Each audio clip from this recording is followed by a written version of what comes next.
নমস্কার সবাইকে, ত্রিপুরা স্টাডি পয়েন্টে তোমাদের স্বাগত। ত্রিপুরা ইউনিভার্সিটির বেঙ্গলি মেজর সেকেন্ড সেমিস্টারের পেপার 4 নিয়ে যারা চিন্তায় আছো তাদের জন্য আজকের ভিডিওটা খুবই গুরুত্বপূর্ণ। এই ভিডিওতে আমি দেখাবো সেই সব ইম্পর্টেন্ট কোয়েশ্চেন্স আর কমন কোয়েশ্চেন্স যেগুলো 2026 পরীক্ষায় আসার সম্ভাবনা সবচেয়ে বেশি। সিলেবাসটা ভালো করে দেখে নাও। এই সিলেবাস থেকেই আজকের সমস্ত কমন কোয়েশ্চেন্সগুলো নেওয়া হয়েছে, তাই ভিডিওটা শেষ পর্যন্ত মন দিয়ে দেখো আর প্রশ্নগুলো খাতায় নোট করে রাখো। এখন আমরা দেখব পেপার 4 এর সবচেয়ে গুরুত্বপূর্ণ প্রশ্নগুলো। এই প্রশ্নগুলো আগের বছরের প্রশ্নপত্র, সিলেবাস আর পরীক্ষার প্যাটার্ন দেখে সিলেক্ট করা হয়েছে, তাই এগুলো খুবই কমন হওয়ার সম্ভাবনা আছে। ইউনিট 1 থেকে ফার্স্ট কোয়েশ্চেন হচ্ছে বাংলা ভাষার উদ্ভব ও বিকাশ সম্পর্কে বিস্তারিত আলোচনা করো। তারপরের কোয়েশ্চেনটি হচ্ছে উপভাষা কাকে বলে, বাংলা ভাষার প্রধান উপভাষাগুলি কি কি, যে কোনো একটি উপভাষার ভাষাতাত্ত্বিক বৈশিষ্ট্য আলোচনা করো। এবং তারপরের কোয়েশ্চেন হচ্ছে বাঙালি ও রাঢ়ী উপভাষার তুলনামূলক বৈশিষ্ট্যগুলি আলোচনা করো। ইউনিট 2 থেকে ফার্স্ট কোয়েশ্চেন হচ্ছে বাংলা ব্যঞ্জনধ্বনিগুলির উচ্চারণ, স্থান ও প্রকৃতি অনুযায়ী একটি বিজ্ঞানসম্মত শ্রেণীবিভাগ করো। তারপরের কোয়েশ্চেন হচ্ছে ধ্বনি পরিবর্তনের প্রধান কারণগুলি কি কি, উদাহরণ সহ আলোচনা করো।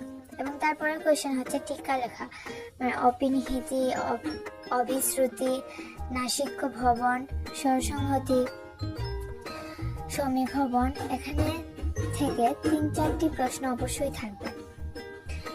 এবার ইউনিট 3 থেকে ফার্স্ট কোয়েশ্চেন হচ্ছে সাধু ও চলিত ভাষার পার্থক্য উদাহরণ সহ বুঝিয়ে দাও।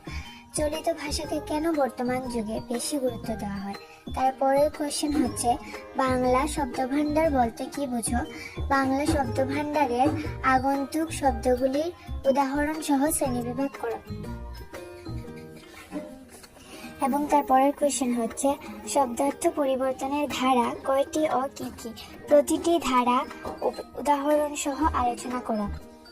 ইউনিট 4 থেকে ফার্স্ট কোয়েশ্চেন হচ্ছে বাংলা একাডেমির বানান অনুযায়ী বাংলা বানানের 5টি প্রধান নিয়ম উদাহরণ সহ লেখো। তারপরের কোয়েশ্চেন হচ্ছে অতৎসম শব্দের ক্ষেত্রে বাংলা বানানের নিয়মগুলি আলোচনা করো। এবং তারপরের কোয়েশ্চেন হচ্ছে ন ও স ব্যবহারের নিয়মগুলি উদাহরণ সহ আলোচনা করো। এই প্রশ্নগুলো তোমাদের পরীক্ষার প্রস্তুতিতে অনেক সাহায্য করবে। এই ধরনের নোটস, ইম্পর্টেন্ট কোয়েশ্চেন্স আর সাজেশন পেতে চাইলে আমাদের সাথে কন্ট্যাক্ট করতে পারো স্ক্রিনে দেওয়া নাম্বারে বা ডেসক্রিপশনে নাম্বার দেওয়া থাকবে, সেখান থেকেও তোমরা কন্ট্যাক্ট করে নিতে পারো এবং আমাদের থেকে খুব কম প্রাইসে নোটসগুলো কালেক্ট করে নিতে পারো। ভিডিওটা ভালো লাগলে লাইক, শেয়ার করো আর এমন আরও এক্সাম হেল্পফুল ভিডিও পেতে চ্যানেলটি সাবস্ক্রাইব করে রাখো।